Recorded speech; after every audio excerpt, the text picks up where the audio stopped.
Areena.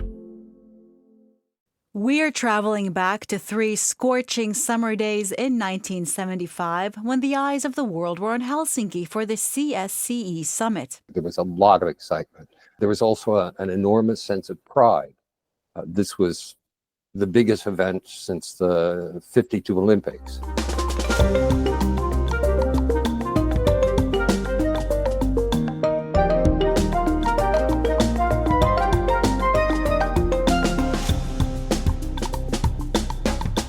Hello and welcome to All Points North. I'm Zena Iovino, and in our season finale, we're doing something a little different and journeying back to the summer of 1975, when little old Helsinki became the unlikely stage for a pivotal moment during the Cold War.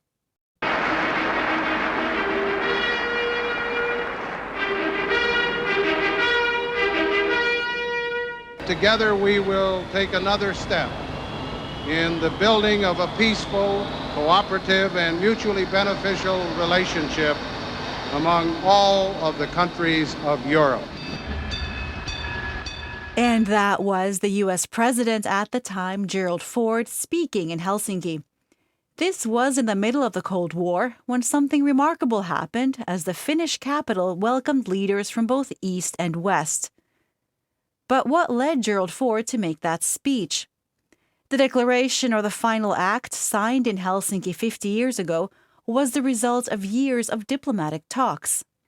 To boil it down, the conference locked in Soviet post-war borders and human rights got a foot in the door. It was a high point of Cold War détente, or the easing of tensions, with 35 countries coming together in Helsinki.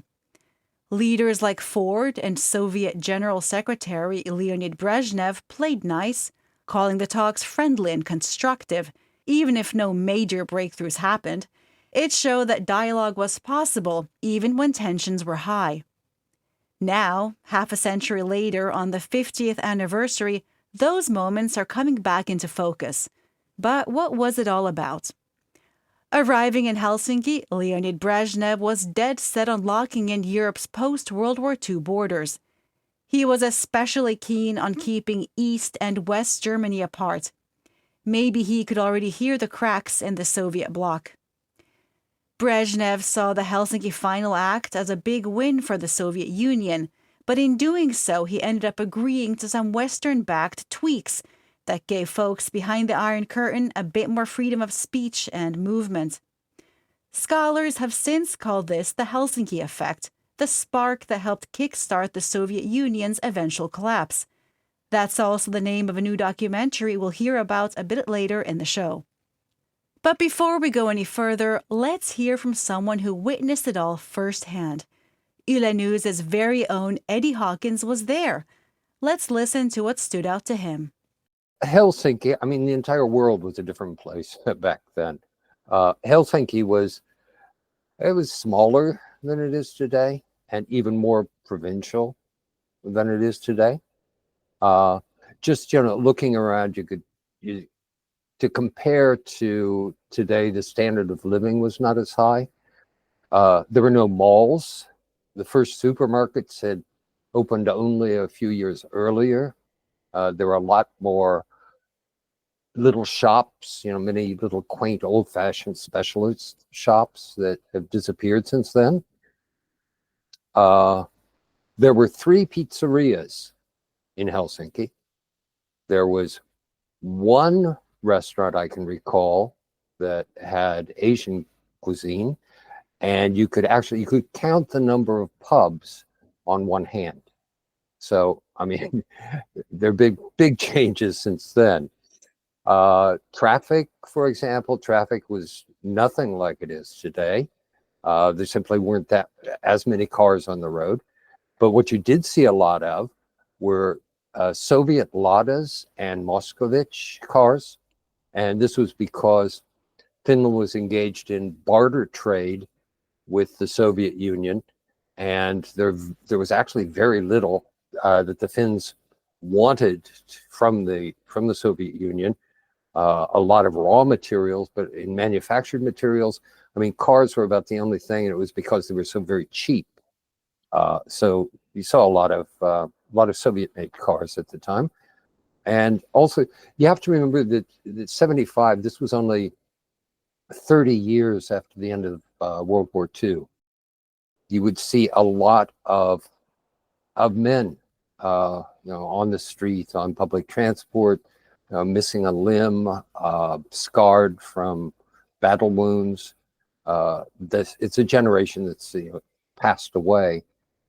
Also, something that was very obvious and evident was the number of indigent alcoholics on the streets.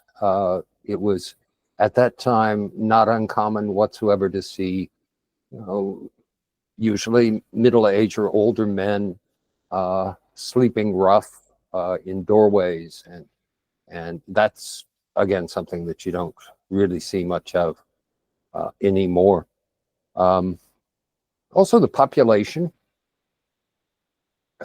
in the mid-70s, the population of Helsinki, well, let me put it this way, the number of immigrants and people of immigrant background made up less than 1% of the population of Helsinki. And so, I mean, compared to today's around 20%, this is also a major change since then. So that sets the scene of Helsinki in the summer of 1975. And a summit this big in what was then seen as backwater Helsinki was a huge deal. Pretty much every European country's leader showed up, along with the heads of the US and Canada. No women among them, though. I asked Eddie if people back then realized they were living through a historic moment. Altogether, you have to remember that at that time, we didn't live in this overstimulating 24/7, 365 information flow, this globalized world. I mean, in Finland, there were 2 television channels with programming in the evenings. There were 3 radio channels, one of which was not even nationwide at the time. Things were slower, they were quieter. And then suddenly the world came to Helsinki. So, I mean, this was really spectacular. There was a lot of excitement. There was also an enormous sense of pride. This was the biggest event since the '52 Olympics. And so it was something that was putting Finland and the Finns front of the world stage. And it's a time when maybe the country was still feeling its way forward internationally. So, there was a sense of expectation and optimism, maybe even relief among the people that were paying attention to what this summit was really about. The Cold War was not a pleasant time in world history. And seriously, there were constant tensions and there was a constant threat hanging over people, the idea of global conflict. So I think in general, not only the statesmen and the diplomats, but people, the people on the streets felt that this was some real movement forward. And for the Finns, I think there was a real feeling of accomplishment. I also wanted to know who made the biggest impression on Eddie. Incident I recall during the summit period, there was a dinner for participants at Kalastajatorppa, a restaurant hotel complex along the sea, and a patrol boat tried to stop a small craft in the area, and when the boat didn't stop, they shot a flare, and the flare hit the boat, set it on fire, with the loss of the lives of 2 people. This was quite big news at the time. For me personally, it was, seeing these sort of semi-legendary figures, Leonid Brezhnev, Harold Wilson, Olof Palme, someone like Tito in Yugoslavia. It was a very long list of people, but it was, like a list of people, seeing people that were, making history and were already in the history books. But also, without wanting to sound like I'm really stuck in the past.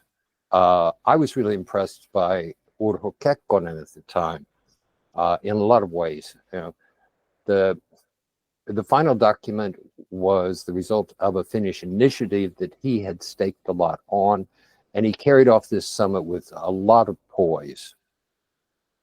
Although it was reported that, you know, when he spoke in English in the conference hall, some folks, including Gerald Ford, were seen reaching for their simultaneous interpretation headsets. Kekkonen's English was not the best. I can't say that Gerald Ford himself left much of an impression, but on the other hand, his wife, Betty Ford, I recall she slipped away from her security detail to do some souvenir shopping in Helsinki, and that was a real accomplishment. And there we heard from Yle News journalist Eddie Hawkins. While he was there at the time, others who weren't even born yet are now finding their way into the story through archival footage. And that includes Finnish filmmaker Arthur Frank, who has a new documentary out about the summit. He says that digging through old footage has reaffirmed his belief in the power of diplomacy. The Helsinki Agreement in '75 had a lot of surprising consequences, positive consequences in how it empowered the kind of grassroots movements, dissident movements to prepare for better times and being able to, you know, have a reference point which they could, you know, go to their leaders and say, these are rights that you have signed this paper and you're supposed to, you know, give us these rights. And that took a long time, but in the end, that actually helped them, empowered them, and then in the end, the kind of paper tiger that was the authoritarian rule in Eastern Europe just kind of fell down. And so that was one consequence. And then maybe that agreement also was kind of a starting point for conduct between countries for Europe since that point. Now, then, of course, now we are at a point where things have to be revised. People and leaders especially need to be reminded of these rules. What really grabbed me was how the Soviets signed on to human rights, yet somehow everyone knew those freedoms didn't really apply to them. Here's Arthur's take. It's hard to understand, I think, the context of the Soviet, you know, propaganda machinery and how those, because there was always a rhetorical backdoor for the Soviet Union, is that in the first basket, the security basket, there was also a line about how all nations also understand that they don't meddle in each other's internal affairs. So in that sense, like it's kind of a double speak there. So you're not supposed to, you know, try to force your for instance, Western liberal values on the Soviet system or the Eastern European socialist system, but also there are these rules in basket 3. One thing that sets Arthur Frank's documentary apart is how it brings the summit's behind-the-scenes moments to life. He got access to declassified U.S. transcripts of the talks, and what he found was sometimes surprisingly mundane. So while the world watched history being made, behind closed doors, U.S. Secretary of State Henry Kissinger was apparently bored stiff, while Ford and Brezhnev were bonding over, of all things, each other's weight loss. And instead of using voice actors to read the transcripts, as documentaries often do, Frank used voice cloning technology to simulate the leaders' actual voices. He said it made the moments come to life better. Now, of course, Brezhnev didn't speak English, he spoke Russian, and everything went through interpreters. But the transcripts Frank used were in English, which is how those conversations were recreated in the film. Well, I mean, I could say this, that I went into this being quite cynical. I kind of even thought, would it be interesting to tell a story about this meaningless conference and how we in Finland kind of felt really proud about it. And then what I found was actually a beautiful story. And I changed throughout making this film. And I think that can be seen in the film as well, how I came to actually appreciate and value very highly the diplomatic process. in all its imperfections, and how if we create these structures and these processes, they might lead to unexpected great consequences down the line. And that was filmmaker Arthur Frank. The Helsinki Effect will be available to stream on Yle Areena this autumn. Now, back in 1975, those heads of state agreed on lofty principles, the permanence of Europe's borders and equal human rights for all. Instead of a legally binding treaty, the end product was a commitment to work towards the ideals of peace and stability in Europe. So I wanted to know how much clout the organization now carries with regard to how many of the OSCE's core values like territorial integrity are being undermined by the war in Ukraine. The spirit of Helsinki, which has come to mean the willingness of adversaries to come together for dialogue, has faltered as Russia wages illegal wars in its periphery. In the last few years, the OSCE has faced gridlock as Russia has used its veto right. So the big question is, are those principles still relevant today? To get some answers, I spoke to Zena Iovino. She's a research fellow at the Finnish Institute of International Affairs. Well, the relevance of the OSCE, of course, comes from the context. And the context has really changed from the 90s or from 75 when the Helsinki Decalogue was built. So the context is now very different. Most European states and organizations like NATO and the European Union are focusing on deterring Russia right now, building defense, isolating Russia because of the full-scale war in Ukraine. We can, of course, ask whether these measures should have been taken already before. And in this new context now, the OSCE is really the odd one out. It has a very unique role because it is not isolating Russia, it is not deterring Russia, but it is still serving as the platform for dialogue and cooperation with Russia, which comes with some opportunities and then with some risks. So this is where the kind of added value of the OSCE comes from. The what we can achieve is of course limited, since we have now realized that Russia is not committed to those norms and principles that we agreed on in 75. We should have realized it already before, but now I think it's clear to OSCE participating states. What can we then do? Now there is kind of a shared understanding that since we are so much focusing on deterrence and defense, of course, there is some risk management to do. And this kind of risk management is something, for instance, where the OSCE can serve as a platform, since the dialogue and cooperation with Russia continue there anyway. Also, of course, the OSCE serves as a platform for holding Russia accountable to some extent in front of other OSCE participating states.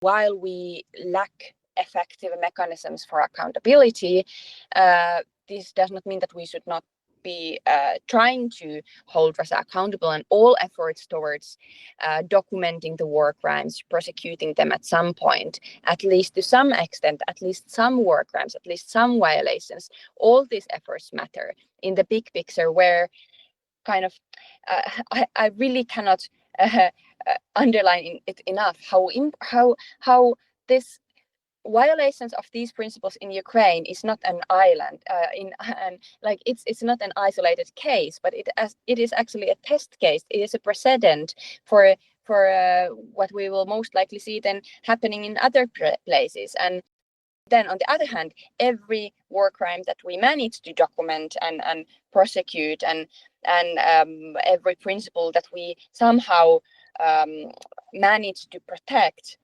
will then be actually more effective also in other contexts, and kind of there can be also like this kind of positive example for other contexts, because also other countries and potential violators of these principles are watching, and we need to make, of course, all possible efforts towards strengthening these principles. And that was politics researcher Zena Iovino there. And really, her point hits home, that a major diplomatic push in the middle of the Cold War still resonates today. With rising global tensions and people talking about the end of diplomacy, it's hard not to draw parallels. The world is once again watching nervously as Russia and the US make sudden, unpredictable moves. Back in the 1970s, it was a shaky time too. Nuclear weapons were still a relatively new and terrifying reality. So the summer of 1975, when leaders from both East and West came together, marked a high point of years of careful, deliberate diplomacy. Filmmaker Arthur Frank touches on that in his film. One of his takeaways, well, even during bleak times, things can change. Tensions can ease. So maybe there's room for hope now, too, and that we might be heading towards a more stable future. And before we wrap up, a quick note. This year, Finland is chairing the OSCE, as it's called now, the Organization for Security and Cooperation in Europe, which is still the world's largest security-focused intergovernmental body. You can join the conversation too. We want to hear what's on your mind. Just leave us a voice note or text on WhatsApp. Our number is +358 44 421 0909. And now for a quick roundup of what has been making headlines in Finland this week. A year after racist attacks rocked the city, Oulu is launching a 2-year anti-racism program backed by 1.2 million euros in EU funding. The openly fascist Blue and Black movement, which has now been re-registered as a political party, has drawn backing from dozens of Finns Party municipal candidates. The Finnish Navy will host NATO exercises off Porkkala and Hanko focused on unmanned systems, as the alliance pushes to ramp up collective defense. Government sources tell Yle that Finland won't commit to recognizing a Palestinian state at next week's UN conference. While the issue remains under discussion, Finland is expected to shape its stance after the event. Kela paid a record 112 million euros to banks last year to cover unpaid student loans. That's up from 31 million euros in 2022. Experts point to low interest rates, cuts to study grants, and a lack of financial literacy as the key factors behind the growing figures. And finally, Finnish passports will now be made in Poland. This move is part of cost-saving measures by French-owned Thales, which has produced Finnish travel documents since 1987. While we've been talking about the hot summer 50 years ago, this week has brought us back to more typical Finnish summer. Cool, rainy, and maybe a bit unpredictable. For those of you staying in, there's always something on Yle Areena. This week, our viewing tip is a film called Worth. Michael Keaton stars as an attorney and Stanley Tucci as a widower in a drama inspired by a real-life case brought by the families of 9/11 victims. And that's a wrap for this season. We'll be back after the summer. Until then, thanks for listening to All Points North, and a big thanks to our audio engineer Tuomas Vauhkonen. Enjoy the summer, whatever the weather brings. Bye for now.